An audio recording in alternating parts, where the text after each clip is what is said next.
సంవత్సరంలో ఒక్కసారైనా 2 సార్లు పండగ భక్తుల్లాగా వస్తూ ఉంటారు. ఇటువంటి భక్తిని దేవుడు సంఘంలో చూడాలని దేవుడు కోరుకుంటలేదు. ఇటువంటి భక్తి కలిగినటువంటి జీవితం, ఇటువంటి ఆధ్యాత్మికమైనటువంటి జీవితం సంఘంలో యేసుక్రీస్తు ప్రభువు వారు సంఘంలో కోరుకుంటలేడు. ఆయన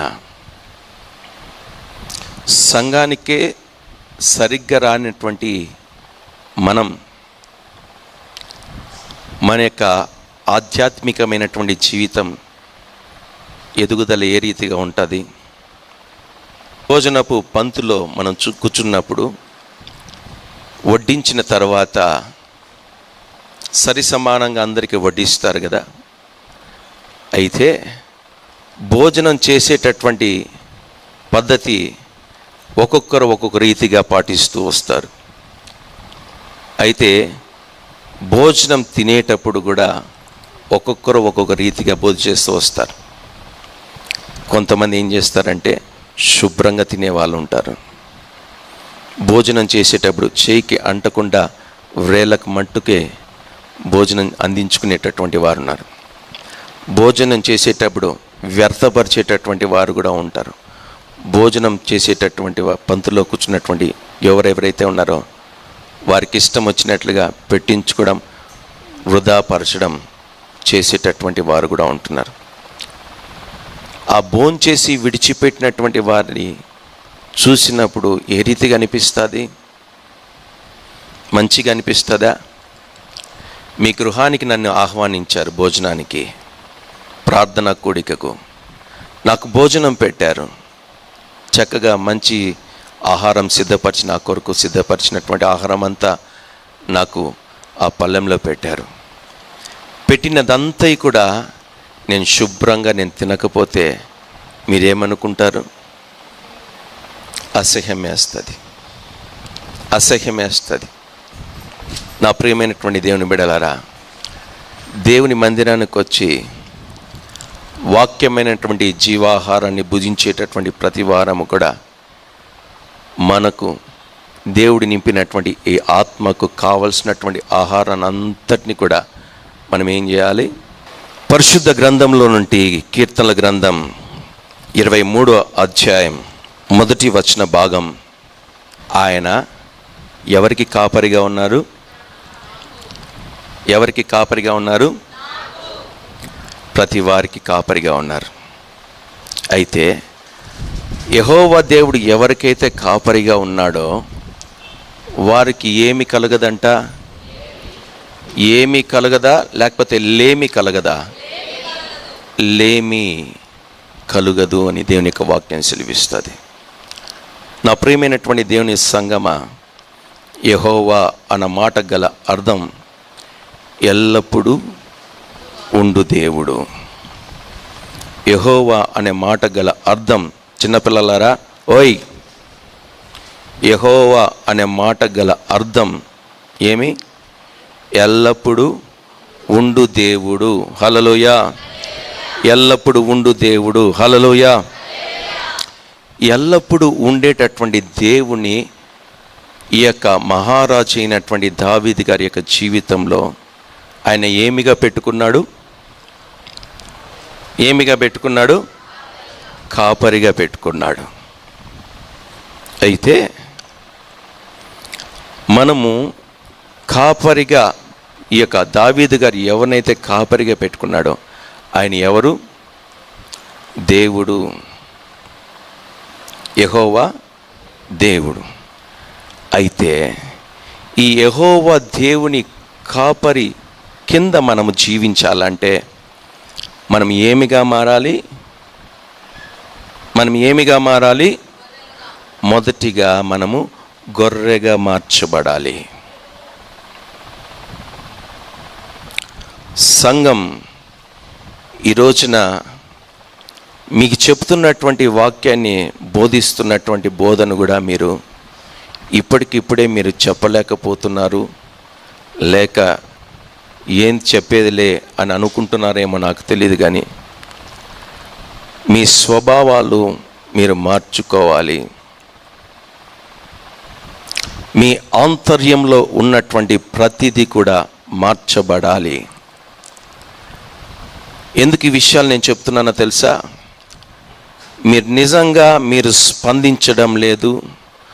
వాక్యం బోధించబడుతున్నటువంటి బోధ ద్వారా మీ యొక్క జీవితాలు లేవనుకోండి, మీరు ఇంకను కూడా యేసయ్య ఆయన కార్చినటువంటి పరిశుద్ధ రక్తం శిలువలో ఏదైతే ఉందో ఆ రక్తం ఇంకా మిమ్మల్ని పరిపూర్ణులుగా చేయలేదు. మీ యొక్క శరీరాల్లో ఉన్నటువంటి అలవాట్లు ఏవేవైతే ఉన్నాయో అవన్నీ కూడా దేవుని యొక్క పరిశుద్ధ రక్తం ద్వారా కడిగి శుద్ధీకరించబడాయి. ఒక పరిపూర్ణతలోనికి పరివర్తన చెందినటువంటి వారుగా మీరు మార్చబడాలి. అప్పుడే మీరు సంఘంలో సజీవులుగా ఆత్మలో మీరు స్థిరపరచబడగలుగుతారు. హల్లెలూయా చెప్పడం కాదు కావాల్సింది, మీరు మార్పు చెందడం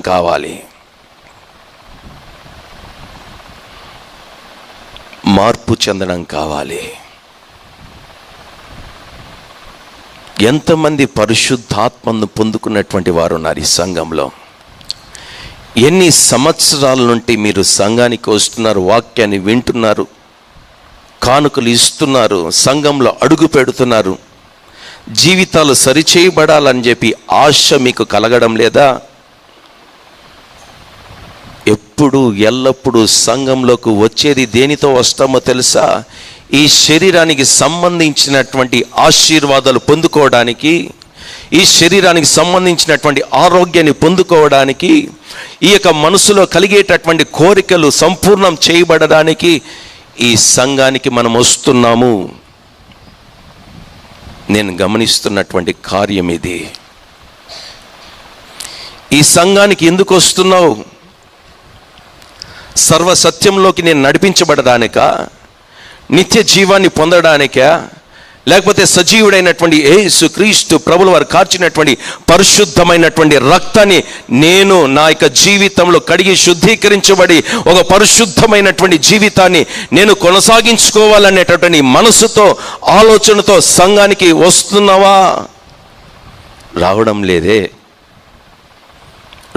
లేదు. ఇటువంటి ఆలోచనలతో ఎప్పుడైనా మనము సంఘంలోనికి ప్రవేశించామా? ప్రార్థనలో కూర్చున్నప్పుడు ఇటువంటి ఆలోచనలు మనకు వచ్చాయా? ఇటువంటి ఆశ మీకు కలిగిందా? ఇటువంటి తృష్ణ మీరు కలిగి జీవిస్తున్నారా? లేదే. కేవలం మీరు అనుకునేటటువంటి కార్యాలు యేసుక్రీస్తు ప్రభుల వారి దగ్గర నుండి మీరు పొందుకోవడానికి మాత్రమే సంఘంలోకి అడుగు పెడుతున్నారు. ఇది క్రైస్తవ్యం కానే కాదు, క్రీస్తును వెంబడించడం కానే కాదు. నా ప్రియమైనటువంటి దేవుని బిడ్డలారా, నిజంగా కొన్నిసార్లు ఆలోచిస్తూ వెళ్తే గన అప్పుడప్పుడు ప్రయాణాల్లో వాక్యాలు గుర్తుకొచ్చి దాని గురించి ధ్యానం చేస్తుంటే నిజంగా నేను భక్తిగా ఉంటున్నానా లేకపోతే నటిస్తున్నానా, దేవుని దగ్గర నేను యథార్థంగా ఉన్నానా అని నాకే సందేహం కలిగేటటువంటి అటువంటి జ్ఞానం, అటువంటి బోధ దేవుడు నా మనసులో దేవుడు పుట్టిస్తూ ఉంటాడు. నా ప్రియమైనటువంటి దేవుని బిడ్డలారా, నాకే ఆ రీతిగా కలుగుతుంటే మీకు ఎప్పుడైనా ఇటువంటి సందర్భం వచ్చిందా? ఇటువంటి అనుభవం మీకు ఎప్పుడైనా కలిగిందా? లేకపోతే ఆదివారం వస్తేనే కదా మేము వాక్యం వినేది, దాని గురించి ఆలోచించేది అని మనము క్రైస్తవులని మనం బ్రతుకుతున్నామా? ఒకసారి ఇటువంటి ప్రశ్నలు మనకు కలగడం లేదా? బాధపడుతున్నాడు నా యేసయ్య. ఈ భూమి మీద నీతిమంతుడు ఎవరైనా ఉన్నారా అని నా యేసయ్య వెతుకుతున్నాడు. ఎవరు వెతుకుతున్నారు? యేసయ్య వెతుకుతున్నాడు. ఎందుకు వెతకవలసి వస్తుంది? సృష్టించేటప్పుడు ఆయన యథార్థంగానే సృష్టించాడు కదా, నీతిమంతులుగానే దేవుడు సృష్టించాడు కదా. ఆయన మహిమతోనే దేవుడు సృష్టించాడు కదా. అయితే మానవుడు ఒకే ఒక పెదవి ద్వారా వచ్చినటువంటి ఒకే మాట ద్వారా, ఆలోచనలో కలిగినటువంటి ఒకే ఒక ఆలోచన ద్వారా మానవుడు దేనిలో పడిపోయాడు? పాపంలో పడిపోయాడు. ఆదిలో చేయబడినటువంటి పాపం శరీరం ద్వారా చేసేటటువంటి కార్యాల ద్వారా కలగలేదు, కానీ పాపం మనుష్యుడు దేవుడు ఇచ్చినటువంటి ఆజ్ఞను ఏం చేశాడు? అతిక్రమించిన కారణాన్ని బట్టి మనుషుడు దేనిలో పడిపోయాడు? ఒక చెత్త కుండీలో పడిపోయాడు, పాపంలో పడిపోయాడు. యేసుక్రీస్తు ప్రభుల వారే కదా ఈ భూమిని అంతటినీ సృష్టించింది. అప్పుడు మంచిగానే ఉన్నింది కదా. అయితే భూమి మనుషుడు పాపం చేసిన తర్వాత శపించబడ్డది. భూమి శపించబడ్డది కేవలం పాపం ద్వారా. కేవలం పాపం ద్వారా. ఈరోజు దేవుని యొక్క సంఘంలో, దేవుని మందిరంలో అడుగుపెట్టినటువంటి మనం, ఆనాడు హవ్వమ్మ ఆదాము గారు చేసినటువంటి తప్పు, పొరపాటు ఈరోజు మనము చేస్తూ ఉన్నాం. ఆ రోజున దేవుడు నీతి కనుగొనలేదు వారి యొక్క జీవితంలో. ప్రత్యక్షంగా యేసుక్రీస్తు ప్రభుల వారే ఆదాముతో మాట్లాడేటటువంటి వాడు.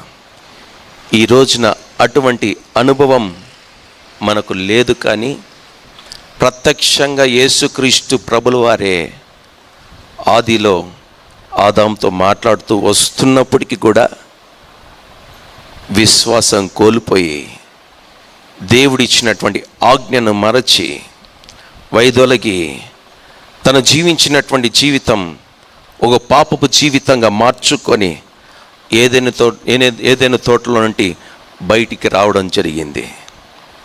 నా ప్రియమైనటువంటి దేవుని యొక్క సంగమా, ఈరోజు సంఘమను పిలువబడుతున్నటువంటి ఈ ఏదైనాలో కూడా ఎంతమంది ఏదైనాలోకి ప్రవేశించి కూడా పాపము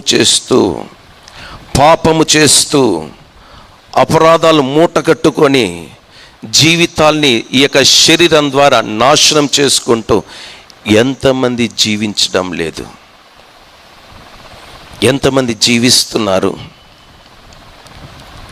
అయ్యో నా కుటుంబం ఈ రీతిగా పాడైపోయేదే కారణం నువ్వు ఏదేనిలోనే ఉన్నావు, కానీ దేవుని యొక్క మాటను విసర్జించినటువంటి కారణాన్ని బట్టి నువ్వు ఏమైపోయావు? నీకు అది తెలియడం లేదు. పాపంలో పడిపోయావు. అపవాది యొక్క స్వరం బాగా వినబడుతుంది. అయితే దేవుని యొక్క స్వరం, దేవుని యొక్క మాట నువ్వు నిర్లక్ష్యపరుస్తున్నావు. అంటే దేవుని యొక్క వాక్యాన్ని నీ హృదయంలో చేర్చుకొనక అపవాదికే, వాని యొక్క స్వరానికే నువ్వు చోటిస్తూ ఉన్నావు.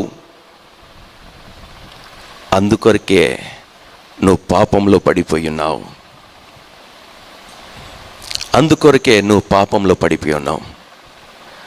నా జీవితం ఎందుకు ఇట్లా తారుమారైతుంది?